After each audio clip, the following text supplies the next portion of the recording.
com que o pilar de investimentos, o pilar do caixa das empresas, seja também um pilar de receita no balanço final, na linha final das empresas, né? Então, com isso, a gente quer realmente mostrar o melhor serviço. Então, é claro, né? A gente sabe que muitas empresas, há anos atrás, acabavam alocando seus caixas apenas em um único produto, né? Num monoproduto, que eu diria que é um famoso CDB com liquidez diária, porque há anos atrás era interessante, nós tínhamos uma taxa a 2 dígitos de Selic, era um produto que tinha uma liquidez imediata, onde o cliente na empresa, utilizando ou não esse recurso ao longo do tempo, tinha sim uma taxa bastante atrativa, né? E não precisava de nenhuma expertise, nenhuma experiência, as empresas em si acabavam alocando, né, nesse único produto, não precisava de nenhum atendimento específico, porém, esse cenário mudou, né? Então, acho que, primeiro de tudo, as empresas entenderem quais são o portfólio de investimentos que está disponível, né? Toda a indústria de investimentos, o que se tem aí disponível para uma pessoa jurídica. Começar a entender um pouquinho mais sobre as alternativas que se tem, né? Onde vocês podem aí, de fato, acabar alocando seus caixas, né? Sempre preservando a questão da liquidez, né? Porque o nosso objetivo não é entregar uma excelente rentabilidade e prender o caixa da empresa, não. Cada empresa tem uma particularidade, cada empresa tem aí o seu fluxo em si, né? Não existe uma receita de bolo para que a gente faça uma alocação para todas as empresas. Então, o nosso principal objetivo é entender como que essa empresa ela vai trabalhar o seu caixa de curto, de médio e longo prazo, né? Entender quais são as políticas, e eu diria qual que é o perfil de investimentos dessa empresa, né? Eu acho que hoje a gente acaba sempre perguntando para as empresas, né? Para o empresário ou para o profissional que está ali no dia a dia, quais são os produtos de alocação? E a gente muito sabe que o mercado em si trabalham ou CDB de emissão própria, que são os bancões, ou eventualmente alguns fundos proprietários desses bancões que têm aí uma taxa de administração mais alta, né, que tem uma gestão mais passiva e que por muitas vezes não entrega aí uma rentabilidade boa. Então, é claro, né, eu acho que dado esse cenário todo que a gente está vivendo, a gente precisa de fato fazer esse diagnóstico que o mercado não faz, né? Eles acabam destinando somente esses 2 produtos sem entender como que o cliente de fato vai trabalhar no horizonte do tempo esse recurso, e com isso, né? As empresas não têm uma boa remuneração atrelado aí aos seus investimentos por não ter realmente essa assessoria, né? E hoje, através do escritório, né, através da RGC, os nossos clientes têm realmente esse atendimento específico, né? Justamente por quê? Porque a gente percebeu que o mercado em si deixava em segundo plano, né? O viés, né, do gerente de pessoa jurídica do mercado, ele trabalha muito crédito, ele tem uma prateleira lotada de produtos para ofertar para o nosso cliente pessoa jurídica. E a questão do caixa, ele não tem expertise, ele não tem aí oportunidades de apresentar alternativas de investimento para o cliente dele. Então, a gente acaba se sobressaindo, né? Porque a XP, ela iniciou o trabalho com pessoa jurídica não há um ano atrás, 2 anos atrás. A gente já vem trabalhando pessoa jurídica há muitos anos, né? Só que a gente começou de cima para baixo. A gente começou das grandes instituições, das empresas listadas em bolsa, né? E aí, com isso, com esse atendimento, identificando que, de fato, essas empresas começaram a trabalhar os seus caixas aqui dentro da XP,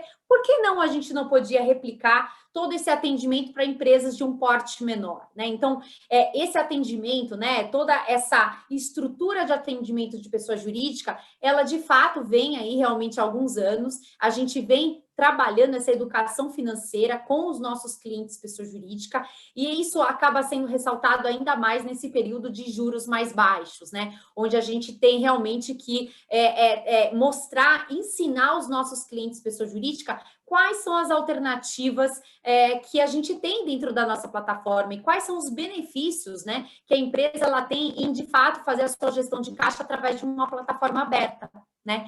Então, eu acho que entendendo de fato quais são o seu perfil de investimento, as suas políticas de investimento, entendendo que de fato a gente vai trabalhar no curto, no médio e no longo prazo, isso vai fazer com que a gente apresente as alternativas que se encaixem melhor aí às necessidades das empresas, seja uma necessidade de liquidez ou seja uma necessidade até por política, né, por perfil de investimentos. Então, é claro, quando eu falo que anos atrás, né, as empresas alocavam ali seus caixas 100% no único produto, é porque não tinha, né, essa preocupação. Por quê? Porque tinha-se uma taxa de juros alta, onde o cliente ele não tinha a preocupação de melhor remunerar. Aquele produto já atendia as expectativas. Hoje não. Se a empresa hoje ela manter, né, essa mesma alocação de todo esse caixa no curtíssimo prazo e não conseguir escalonar, né? Porque as empresas já têm hoje um planejamento, né? Do que ela vai utilizar nos 30 dias, nos 60 dias, nos 90 dias. Então, assim, no pior cenário, então eu diria lá no começo da pandemia, naquele pior cenário, onde as empresas tiveram que fechar suas portas ali, elas sabem hoje, né? Passado esses meses, elas já conseguem ter um diagnóstico melhor do que de fato ela precisaria de ter de liquidez para dar fluidez nos seus negócios. Então, hoje não faz mais sentido a gente manter todo esse caixa em liquidez. Por quê? Porque a empresa ela vai estar deixando dinheiro na mesa, né?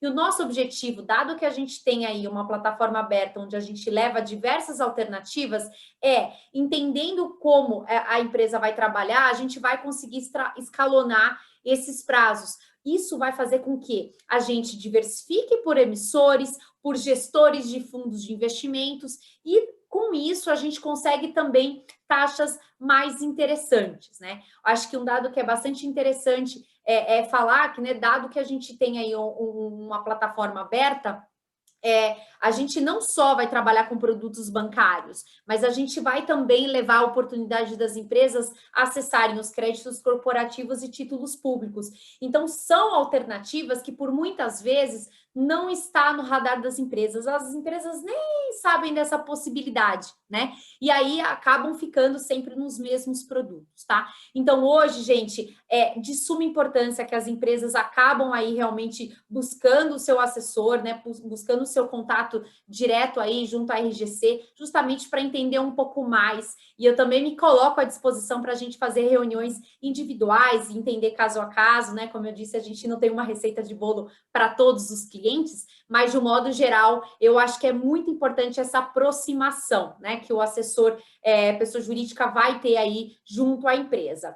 E aí, né? Quais são os benefícios, né? Os benefícios do cliente pessoa jurídica acessar a nossa plataforma e trabalhar essa gestão, né? De caixa dentro da XP, né? Junto aí ao escritório RGC. Bom, quando a gente fala em alternativas de fundos de investimentos, hoje a gente tem uma plataforma onde a gente possui mais de 400 opções para os nossos clientes. O que diferencia a XP com o mercado, né, com os bancos em si? Bom, primeiro de tudo que a XP, quando ela trabalha com uma plataforma aberta, ela não tem nenhum tipo de segregação de atendimento e nem de produto. Então, tudo que está disponível na nossa plataforma, ela é apresentada para ambos os segmentos, pessoa física e pessoa jurídica. Além disso, a XP ela não vai apresentar somente os produtos, os fundos proprietários, os fundos da própria XP Asset. Ela vai apresentar também os fundos de gestores independentes, então gestores nacionais e gestores internacionais. Então a gente sabe que muitos dos clientes eventualmente têm já relacionamento nos bancões, né, no private ou no alta renda, e sabem que eventualmente já tem acesso, né, a gestores independentes através de alguns bancos. Porém, esse acesso não é voltado para a pessoa jurídica. A pessoa jurídica ela ainda fica concentrada, né, nos produtos da própria asset do banco. E os fundos que por muitas vezes é levado realmente para os clientes pessoa jurídica são aqueles fundos com uma gestão mais passiva, com taxas de administração alta, né? São produtos que não entregam, não chegam aí a atingir o índice, né? Normalmente o CDI. A variedade em si é pouca, então muitos fundos acabam sendo diferenciados por volume de aporte, então a empresa, né, o banco, ele acaba colocando 2, 3 opções e coloca um fundo com um aporte pequeno, um aporte médio, um aporte mais alto, né? Sendo que a estratégia desse fundo ele é muito correlacionada, então assim, não tem diferença entre um fundo e outro. Monique, então, aqui dentro. Só Oi? me perdoa, essa tua observação é perfeita, me perdoe aqui, porque Imagina, fica à vontade. é muito comum a gente receber a proposta de carteira, não só para pessoa jurídica, mas também para pessoa física de bancos, e o cliente vem dizendo, não, mas me fizeram uma diversificação boa. Quando você olha, as estratégias são exatamente as mesmas, a única coisa que varia entre o fundo e o outro, quando está se falando de fundo, é a quantidade de títulos públicos que cada um dos fundos tem, né? O resto, a estratégia é exatamente igual. Então, até o próprio cliente, pessoa jurídica, precisa ser educado com relação a isso, né? Eu Sem acho que esse é dúvida um papel importante que a gente faz também, né? A história que você está contando nos ajuda nesse entendimento da educação do cliente, pessoa jurídica. Mas eu queria lhe colocar aqui uma pergunta, que é uma coisa que a gente ouve bastante ao visitar clientes, pessoa jurídica, principalmente aqueles que já são empresas de médio porte ou de pequeno porte caminhando para médio porte, que é a observação de que o meu risco está no negócio, não pode estar na gestão do caixa. Naturalmente, a gente não quer levar risco para a gestão do caixa. Mas quando a gente... bom, eu estou com 100% do meu caixa em CDB de vencimento em D+1, D+0, pagando 100% CDI ou 101% CDI. Né? Aí você olha lá, ele tem 4 milhões, 5 milhões nos mesmos CDBs do mesmo banco, no final das contas, claro que o Bradesco pode quebrar, pode, a probabilidade é baixa, né? Os outros bancos principais podem quebrar, mas o discurso ajuda a gente aí no discurso de fragmentação dessa carteira, porque por mais que a gente tente fazer com que ele... Mas diz aí, quando é que você precisa efetivamente? Não, mas ele quer ter tudo, né, com disponibilidade imediata. É difícil virar essa chave, muitas vezes, até pelo lado do risco. Não conheço muito bem esse banco, está lá que é AAA, mas não conheço muito bem, prefiro ter 100% em D+1. Qual é a estratégia que o pessoal está usando para quebrar essa lógica, de certa forma? Olha, eu diria que a estratégia é levar realmente cada vez mais informações para os nossos clientes, né? Eu acho que até nessa fase, nesse período de crise, muitas empresas, sabendo que eventualmente está deixando dinheiro na mesa, ainda tem essa estratégia de deixar tudo em liquidez, né? E eu acho que um ponto que você colocou é muito interessante, né? Eu acho que é desmistificar o que é XP. Por quê? Porque alguns clientes acham que, poxa, eu vou aplicar meu caixa dentro da XP, eu vou correr algum risco porque XP é renda variável, né? Os clientes, pessoa jurídica, às vezes não, assimilam, né, que, poxa, vocês operam muito na bolsa, enfim. Bom, a gente tem produtos para todos os segmentos, né, para todos os perfis. Então, eu acho que quando a gente está falando de produtos que eventualmente não sofrem nenhum tipo de oscilação, a gente está falando aí dos CDBs, né, dos produtos bancários. Além disso, né, eu queria colocar para você que os nossos clientes precisam saber que a gente tem um acesso ao mercado secundário muito forte, que é a negociação entre a XP e os investidores institucionais. E ali a gente também vai acessar esses grandes bancos, né? Bradesco, Itaú, Santander. Então, claro, a gente tem como objetivo principal ser um canal de diversificação para o nosso cliente pessoa jurídica. Então, a gente quer ser, de fato, um diversificador, né? Então, a gente quer cada vez mais levar novos emissores que, por muitas vezes, não estão no radar das empresas, que têm uma remuneração de taxa mais interessante. E como que a gente acaba convencendo essas empresas a trabalharem nessa questão de diversificação por emissor? Levando informação, levando cada vez mais informações não só sobre o rating, mas também sobre dados sobre essa instituição. Hoje a gente tem aqui dentro do nosso canal vários bancos de montadora que tem aí realmente um rating AAA como grandes bancos, mas eles têm um porte menor, né? Então eu acho que quando a gente está falando de empresas, a gente está normalmente trabalhando com recursos, né? Com caixas, mesmo que prazos escalonados, prazos mais curtos, de 60, de 90, de 120 dias. Então, assim, o que a gente sempre passa de conforto para o nosso cliente pessoa jurídica, né? Todas as agências de classificação de rating, elas fazem aí a avaliação dessas análises uma vez ao ano, né? Então, uma instituição que eventualmente tem aí uma classificação AAA, AA, não é do dia para a noite que ela acaba perdendo o seu grau de investimentos, né? Existem vários degraus a serem realmente perdidos, né? Seguidos para que, de fato, essa instituição, de fato, perca o seu grau de investimentos.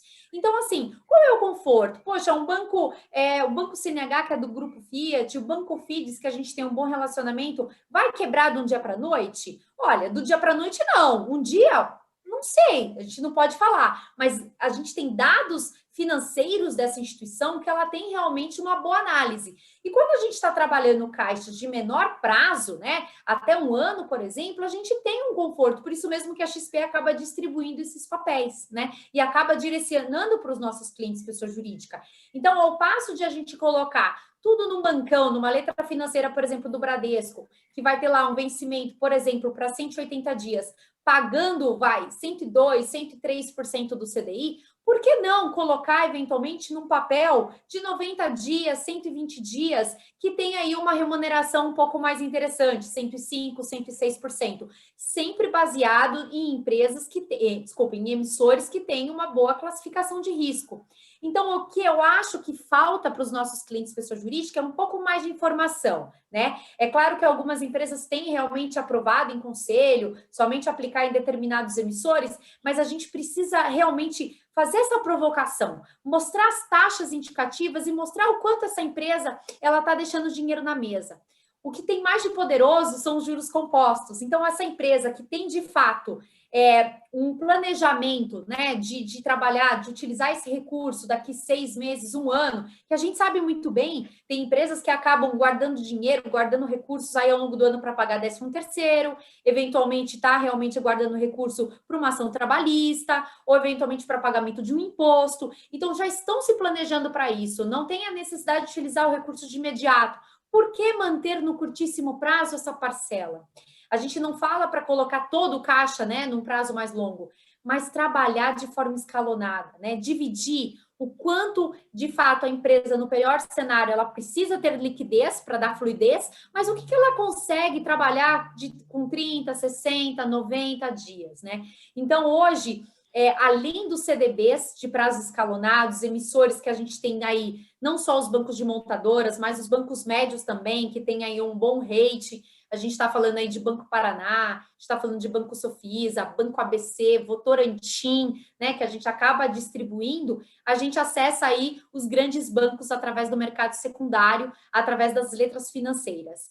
E esse acesso ao mercado secundário, ele não só proporciona, né, essa questão de papéis bancários, mas a gente também leva alternativa para aquela empresa que eventualmente tem restrições por alguns nomes, trabalhar com menor risco país, que seriam os títulos públicos, né? Então, para aquele percentualzinho do caixa que eventualmente precisa ficar em liquidez, por que não colocar numa letra financeira do Tesouro que a gente acaba tendo essa disponibilidade de acesso para o nosso cliente pessoa jurídica, né? Hoje, nos bancos, as empresas de médio porte não acessam título público diretamente, só através de fundos de investimentos, né? Então, hoje, a gente leva como uma alternativa, e para aqueles caixas de um prazo maior, a gente também tem lá as NTN-Bs com prazos mais longos, até atrelados à inflação, justamente para ter um poder, né, para realmente resguardar a empresa com relação ao tempo. Né? Então, não só os títulos públicos, as letras financeiras, né, os papéis bancários, mas a gente também tem levado como alternativa,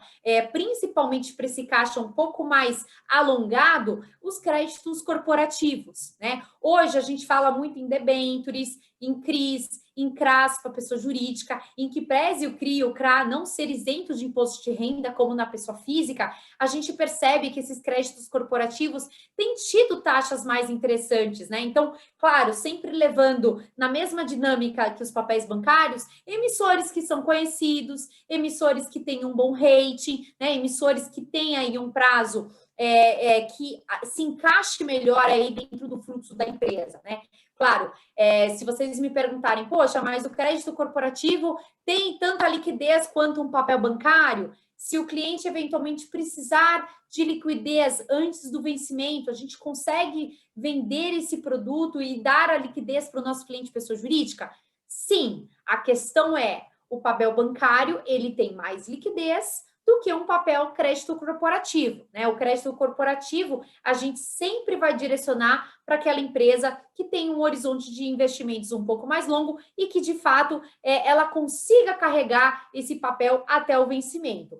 Caso ela tenha necessidade de vender esse papel antecipadamente, não tem problema. Nós temos o mercado secundário a nosso favor e a gente vende. A questão é que, eventualmente, pode acontecer um pequeno deságio na saída, porque o papel sai a mercado. Então, para aquelas empresas que, de fato, não sabem se vão utilizar o recurso ou não, é importante não deixar dentro de um produto com liquidez diária, né? Porque está deixando dinheiro na mesa. Então, por que não trabalhar com papéis um pouco mais longos que tem alternativa de ter uma liquidez aí no meio do caminho se houver uma necessidade? Perfeito, Monique. É uma coisa que eu não sei se os clientes que estão aqui todos têm conhecimento, é que a XP, inclusive, tem diversas carteiras desenhadas especificamente para cada tipo de empresa, para cada necessidade de empresa, né? E o que eu até queria fazer uma sugestão, agora fazendo o link com o Pedro, até, né, com a parte de crédito, uma coisa que faria sentido é a gente ter também, nessas carteiras sugeridas, a carteira crédito, que seja aquela carteira que teria o menor haircut de crédito, teria a melhor possibilidade, como sugestão, né, para, eventualmente, a empresa que saiba que pode ter alguma necessidade de liquidez, a gente já tem isso desenhado lá por vocês para aliar rentabilidade, alocação e, né, possibilidade de não só taxa boa, mas também de menor haircut no crédito, né? Pedro, você compra essa ideia aí com a Monique, né? Eu acho que esse é um ponto importante aí da gente poder trabalhar. Vamos falar um pouquinho de crédito? A gente pode ir lá um pouquinho, Monique? Para o Pedro fazer esse link aí. Vamos lá? Claro.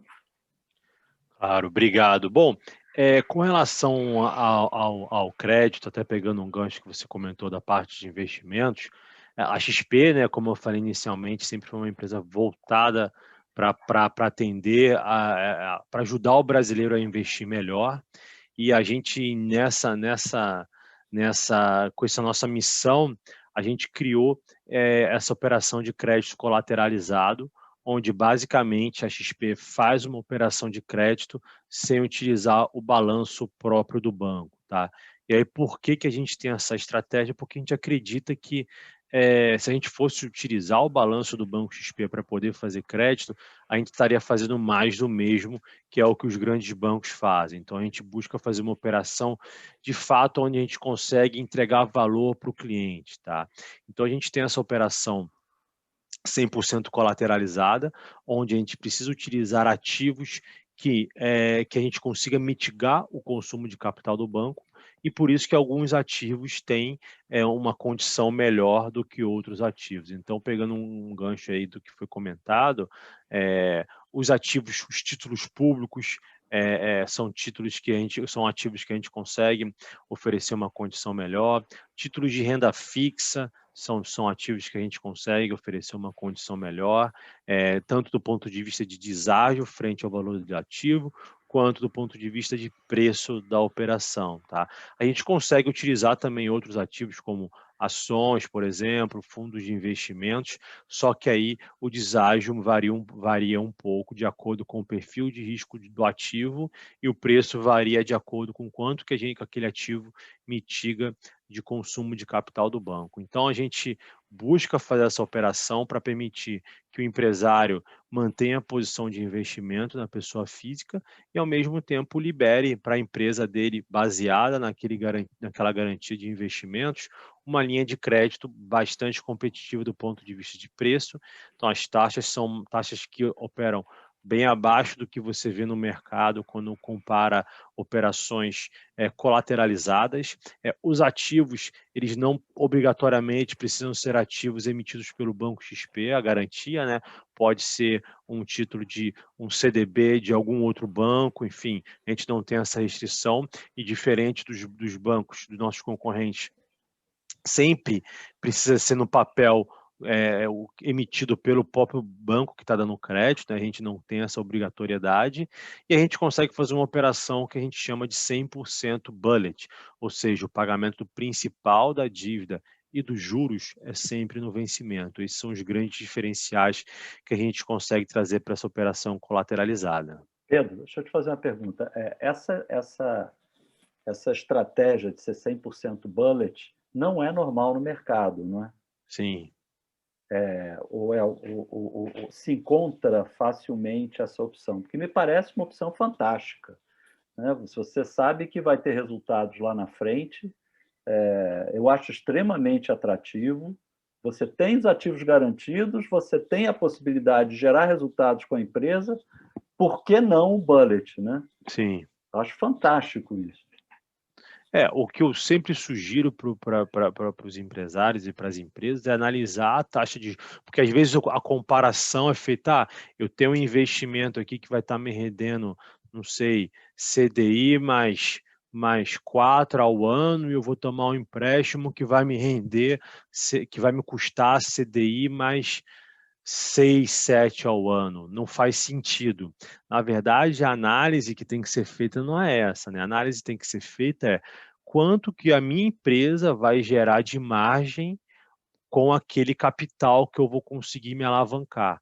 Então, quando você olha a performance da empresa, ou então, quanto que eu vou conseguir economizar de despesa financeira com aquele empréstimo, ao invés de eu tomar uma operação de crédito com um banco de uma maneira tradicional, entendeu? Então, esse é o cálculo que eu sugiro fazer, né? Porque aí você, de fato, vai conseguir fazer uma arbitragem, porque você vai estar tomando uma operação que vai estar te dando um custo anual de, vou chutar aqui um número, 10% ao ano, mas a margem da sua operação é 15%, 20%. Então, você vai ter capital para poder alavancar, expandir sua operação e conseguir, com esse capital, com esse dinheiro trabalhando dentro da sua empresa, ele vai gerar margem necessária para poder pagar a dívida. Então, esse é o cálculo que eu sempre sugiro que os empresários façam. Excelente sugestão, porque normalmente é essa lógica que a gente vê quando fala com alguém sobre crédito colateralizado, mas acho que o princípio é exatamente esse. Por um lado, né, quando você falou em garantia, eu entendo que os ativos financeiros que estejam ou na conta da empresa, e eu queria que você depois explicasse um pouquinho como é que as garantias podem não ser da empresa, mas dos sócios para a empresa também, que eu acho que esse é um aspecto interessante, né? Quer dizer, a carteira de investimento dos sócios, garantindo a expansão da empresa, sem que haja necessidade do sócio aportar capital à empresa, né? É uma forma que eu acho interessante e isso é possível. Mas a pergunta é, então, como é que as garantias se constroem e falar um pouquinho também sobre essa diferença, né, do que gera taxa, do que ajuda na taxa, do que ajuda no volume, né? Então, eu quero um empréstimo de, sei lá, 6 milhões, mas o que na minha carteira pode ajudar a saírem os 6 milhões, o que pode dificultar que os 6 milhões, que eu tenha 10 milhões ou 8 milhões na carteira, essa lógica, né? Primeiro, a questão da garantia fiduciária e sócios ou a própria empresa, e qual é a lógica de taxa e a lógica de disponibilidade de recursos. Uhum. Não, perfeito, Ricardo. Eu sendo bem franco com você e com todos que estão participando, óbvio, no meu ponto de vista, né, não faz muito sentido quando o caixa está quando o capital está no caixa da empresa e ela utilizar esse capital para tomar o crédito. O único cenário que eu vejo que faz sentido seria, por exemplo, se aquele capital já está investido em algum ativo e se for feito o resgate daqui pela empresa, né, a empresa já fez um investimento de longo prazo, e se ela fosse fazer o resgate daquele investimento, ela teria um impacto relevante. Aí, nesse sentido, eu acho sim que faz sentido, que, né, dessa maneira, eu acho que faz sentido você usar o ativo para poder liberar o crédito de maneira colateralizada, tá? Porque quando o dinheiro está no caixa da empresa, obviamente o dinheiro já está ali dentro e faz mais sentido ele colocar aquele dinheiro para trabalhar na operação, né? Agora, quando você olha pela parte do sócio, dos sócios colocando esse investimento como garantia, aí sim eu acho que faz total sentido, tá? Por quê? Mesmo se ele não está com capital investido, vamos supor que ele tenha lá, a empresa precise de R$1 milhão e os sócios tenham R$1 milhão na conta corrente deles, né? Quando eles fazem esse capitalizam a empresa, eles conseguem fazer isso de duas maneiras. Uma é através de mútuo, a outra é através de aumento de capital. Quando ele faz o aumento de capital, aquele dinheiro passa a integrar o PL da empresa, né, o patrimônio líquido. E a única maneira que o sócio consegue reaver aquele capital, considerando que a empresa não vai encerrar as atividades dela, seria através de dividendos. Então, a gente sabe que, em muitas situações, por mais que a empresa tenha ali um ano positivo, nem sempre os sócios vão conseguir tirar a totalidade de dividendos equivalente ao que eles aportaram de capital, tá bom? Então, esse é um ponto aqui. Outro ponto que a gente vai ter muito em breve, é provável, né, o que está sendo dito na mídia, na imprensa e pelos agentes políticos, existe um potencial bastante grande de mudança na questão da tributação do dividendos, né? As empresas vão passar a ter tributação em cima dos dividendos. Então, quando o sócio aporta o capital na empresa e ele passa a receber dividendos, futuramente pode ser que ele pague IR em cima disso, né? Que hoje não é aplicável. Então, quando você envolve essa questão de aumento de capital, tem essas nuances que devem ser observadas. Outra opção do sócio capitalizar a empresa é através de mútuo, ele fazendo um mútuo. Só que aí, quando um sócio faz um mútuo com a empresa, obrigatoriamente, ele precisa cobrar juros da empresa, porque está sendo um empréstimo e o Banco Central obriga, né, que as operações, mesmo entre acionistas e empresa, tenham cobrança de juros, mesmo que sejam juros bem baixos. E o sócio vai precisar recolher imposto em cima desse ganho financeiro que ele vai ter na pessoa física. Então, gera uma complexidade em cima desse processo de capitalização. Quando você utiliza o capital dos sócios para liberar um lastro para a tomada de crédito da empresa, o sócio ele pode fazer um investimento de acordo com o perfil dele, com o que ele acredita, e aquele ativo, né, vai liberar uma operação de crédito para a empresa. A empresa, quando ela faz quando ela toma crédito, né, do ponto de vista fiscal, é mais eficiente porque a despesa financeira diminui o lucro tributável da empresa.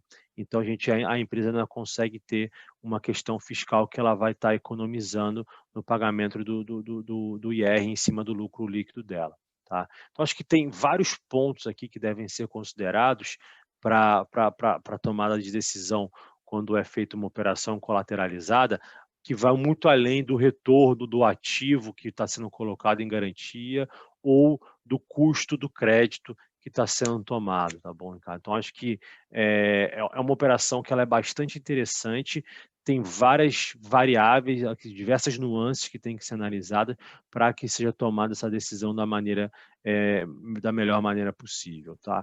E aí, a segunda pergunta com relação à questão de como é que é feita a análise dos ativos e do preço, basicamente são duas variáveis aqui que determinam essas questões, né?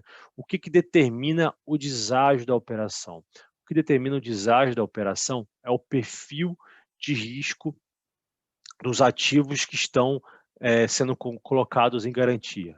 Então, tem ativos que é entendido pela política de crédito do banco, que tem um perfil de risco menor e, por isso, o deságio em cima daquele ativo é menor, e tem ativos que têm um perfil de risco maior e, por isso, o deságio daquele ativo é maior. Mas isso, obviamente, sempre é analisado no caso a caso, é muito difícil passar para vocês assim um número exato, tá?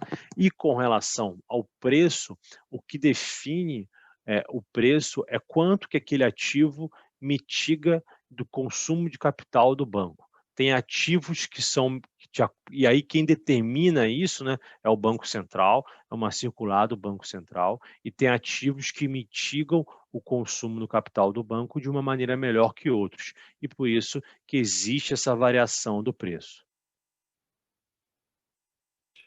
Excelente. Certo?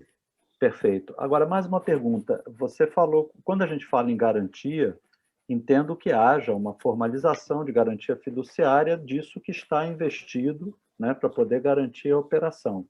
Sim. Isso me parece ser a garantia, a leitura que se faz da operação naquele momento, tira-se uma foto, aquela é a garantia. Então, aquilo entra como garantia fiduciária à operação. E os rendimentos daquilo que foi investido ao longo do tempo? Se não houver depreciação daquela garantia, né, os investimentos estão liberados para serem utilizados, porque, naturalmente, a garantia não poderá ser utilizada, porque ela está, a não ser que haja uma troca, uma negociação, acredito isso, né, seria bom até você explicar, mas ao longo do tempo, até o final da operação, a garantia está lá presa. Mas os rendimentos gerados por aqueles ativos que entraram em garantia. Tá. Então, respondendo as duas perguntas que você fez, com relação à troca da garantia, não é possível trocar a garantia ao longo do contrato, tá?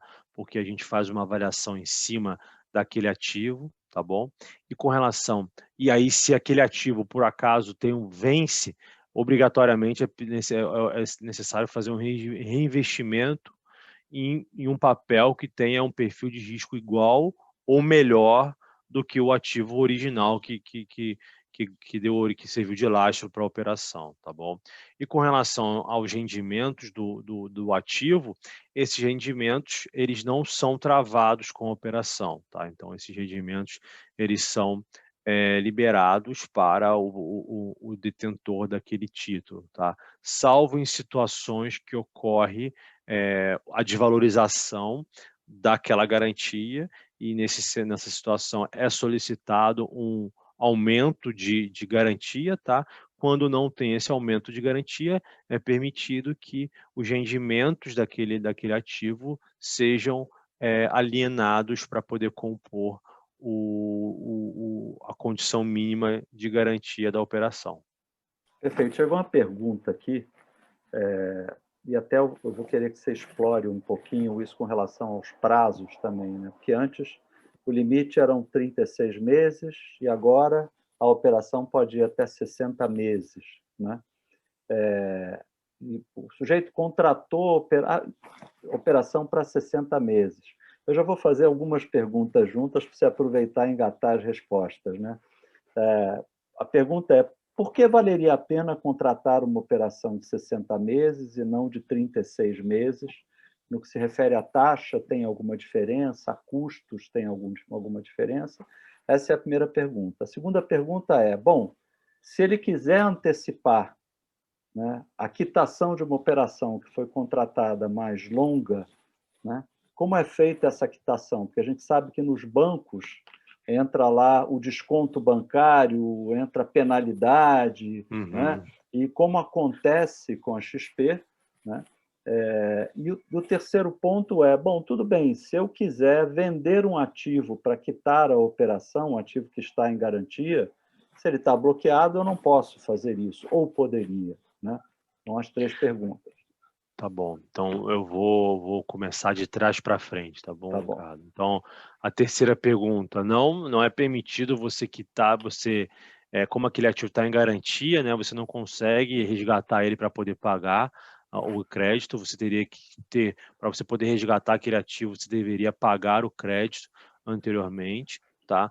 Com relação ao custo de pagamento antecipado da operação, hoje não existe nenhum tipo de custo referente a isso, tá? Então, quando é feita uma solicitação de pagamento antecipado, é feita a avaliação de quanto que na curva, de acordo com a taxa contratada, e aí o tomador do crédito ele paga o equivalente ao período que ele ficou com a operação contratada, e por fim, o custo da operação na taxa pós-fixada, ela não tem muita variação quando você aumenta o prazo, tá? Obviamente, se a operação for contratada na pré, vai ter variação de acordo com a evolução da curva pré de juros, tá? Mas quando você coloca numa equivalência de prazo, não tem diferença de custo em operações de 1, 2, 3 ou 5 anos, tá bom?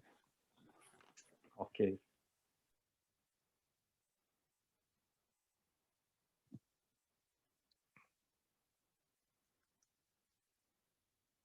Você está no mute, Ricardo. Não sei se você falou alguma coisa. Sou mestre em fazer isso, né? Mas, enfim, com relação à operação, né?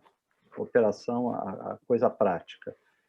Eu posso ter um sócio fazendo a garantia de uma operação para a empresa.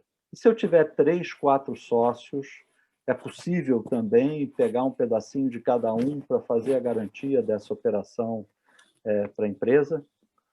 É possível também, com essas questões operacionais, eu até que não tenho tanta familiaridade, mas se eu não me engano, pelo menos o mínimo tem que ser de R$500 mil por sócio, tá? Tá. Então, o valor mínimo que cada sócio teria que contribuir seria de R$500 mil.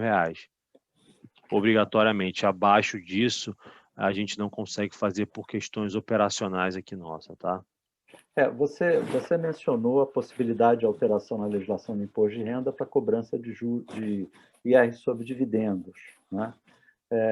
Então, o que me parece uma oportunidade interessante para as empresas saudáveis, né? Sócios capitalizados hoje, mas que gostariam de antecipar seus dividendos, que naturalmente a empresa gerará nos próximos anos, pega uma operação de 3 anos, 4 anos, 5 anos, né? Antecipa o recolhimento de dividendos, se a empresa é saudável, e foge da possibilidade de tributação, né? Parece uma forma inteligente, naturalmente, desde que isso não afete, você não reduza o capital social da empresa, respeitando todas as normas que estão regulamentadas lá pelo Código Civil, né? Que trata da questão do uso do capital da empresa. Mas parece uma alternativa interessante, né?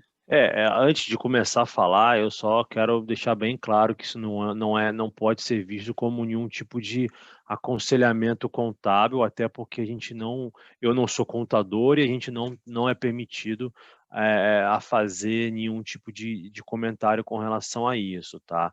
O meu ponto aqui é que existe sim essa discussão da potencial mudança dessa regra de tributação, e aí se a empresa tiver de acordo com as normas contábeis, puder pagar dividendos para os seus acionistas e por algum motivo a empresa não tem esse capital, está com dividendos acumulados de exercícios anteriores, ou então a empresa, se ela for fazer esse pagamento, ela vai ficar com caixa bastante prejudicado. O que a gente vê são duas situações, né? Então, tem situações que a empresa não tem caixa, mas tem lucro acumulado, retido, que não foi feito o pagamento do dividendo, e o empresário tem capital na pessoa física. Então, o empresário coloca esse capital na pessoa física como garantia da operação, a gente libera um crédito para a empresa e a empresa paga dividendo para o sócio. Então, é uma operação que, no final, para o caixa da empresa, ele fica exatamente igual quando ele começou, só que o sócio já recebeu aquele dividendo, né? E aí a empresa vai pagar a operação de acordo com a geração de caixa dela. A outra opção é quando a empresa tem o capital, mas se ela fizer o pagamento do dividendo, ela vai ficar descapitalizada, então a empresa paga a operação para o sócio pega esse capital, esse valor recebido, coloca como garantia na pessoa física, na XP, e aí a gente libera uma linha de crédito para a empresa recompor o caixa dela. e aí, com isso, ela mantém no mesmo nível de caixa que ela tinha antes, né? Eu acho que o ponto aqui é que, em ambas situações, a empresa mantém o mesmo nível de caixa que ele tinha anteriormente, tá? Lembrando, mais uma vez, que isso não é um aconselhamento contábil nem tributário, porque a gente não tem expertise nisso, é apenas uma operação de crédito que pode ser feita de maneira colateralizada, e hoje sem a necessidade de pagamento de dividendos em cima, de imposto em cima dos dividendos que serão pagos. Excelente, excelente, Pedro. Nós estamos chegando no final. Antes das perguntas, antes de voltar a palavra à Monique, tem alguma outra orientação, alguma outra dica, algum outro detalhe que passou despercebido ou que a gente não tocou, que seja interessante alertar os clientes? Não, eu acho que a fundamental proximidade com o seu assessor para que você esteja sempre atualizado com relação a todos os temas que a gente tem tratado. Dentro do site da XP, na página de conteúdo Expert, tem todas as informações, todas as notícias em tempo real do nosso time de analistas.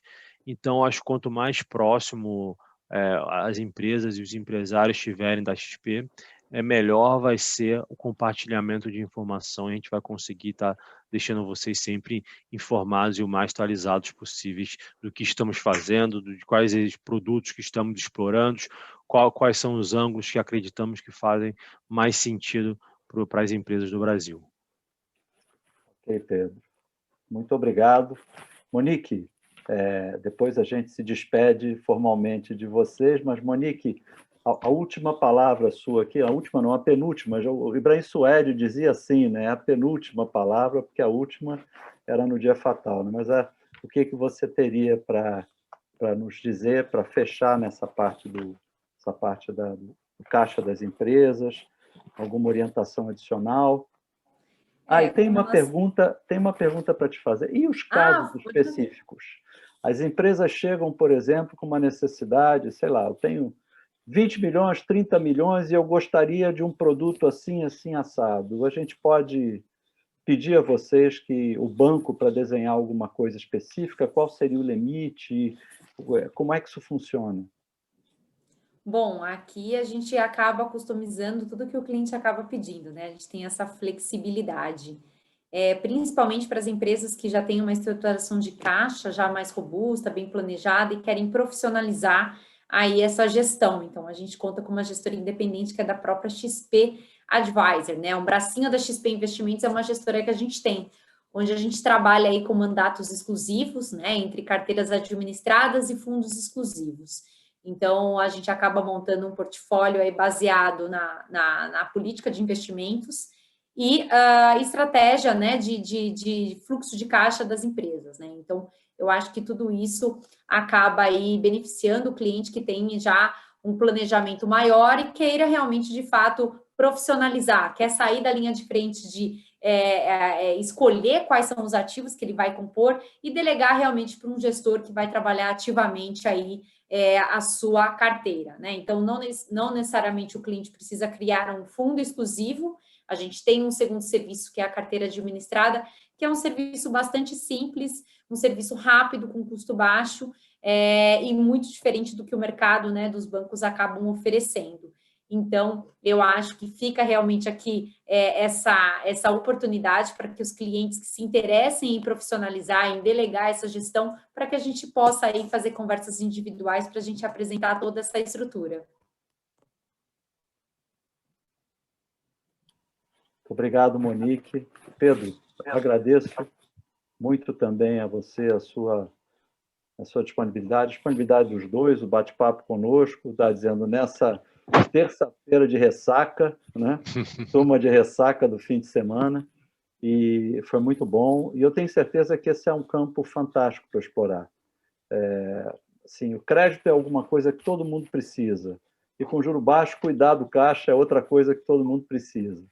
Então, com o discurso certo, alinhado e apoiado por vocês, certamente o time vai ter muito sucesso nesse trabalho. Tá? Então, deixar aberto aí a vocês para para a despedida, para o encerramento. Bom, quero agradecer mais uma vez o convite, né, de participar dessa noite tão especial, onde a gente tem aí o objetivo de cada vez mais levar informações para vocês. Me coloco totalmente à disposição para que eu participe aí, de fato, das conversas individuais e possa auxiliá-los, né? Então, fica aí realmente toda a minha disposição e o meu agradecimento por estar participando com vocês. Você não precisa oferecer 2 vezes, né? Acho que essa semana, não sei se Marcelo está aí, talvez essa semana o pessoal lhe procure aí. Vamos lá. Um abraço, Monique, muito obrigado. Obrigada. Pedro. Bom, eu agradeço a todos, agradeço aí, Ricardo, a organização, e eu continuo 100% à disposição aqui, eu puder ajudar vocês, tanto na parte de crédito, ou enfim, de outros temas já referente às empresas, podem contar comigo para poder ajudar vocês a encontrar a melhor solução que a gente consegue atender a empresa, tá bom? Deixa eu lhe fazer uma pergunta, que foi uma pergunta que tinham me enviado, não hoje, mas na semana passada, quando a gente falou do encontro, era se já teria alguma apresentação sobre crédito que os nossos assessores pudessem levar às empresas, porque como é um tema muito novo para muitos deles também, isso poderia ajudá-los até no próprio processo de venda, uma apresentação comercial. Claro. O marketing já liberou ou ainda não?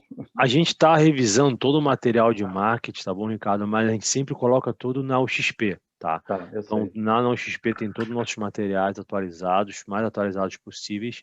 De crédito, especificamente, a gente está revisando tudo, mas está tudo disponível dentro do XP. Ok. Tá, mas eu não tinha visto nenhuma apresentação comercial de crédito ainda. Então, já deve estar lá semana passada, retrasada, que eu olhei. Tá bom, eu não sei se o marketing já concluiu lá, mas a gente está trabalhando em cima disso, tá? Okay. Essa parte de apresentação comercial, tá bom?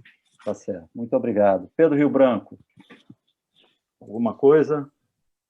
Não, só agradecer mesmo a oportunidade de Monique e do Pedro e agradecer a todos que estiveram aqui, os clientes, parceiros e amigos. Muito obrigado a todos também, um grande abraço e uma ótima semana. Até logo. Obrigado.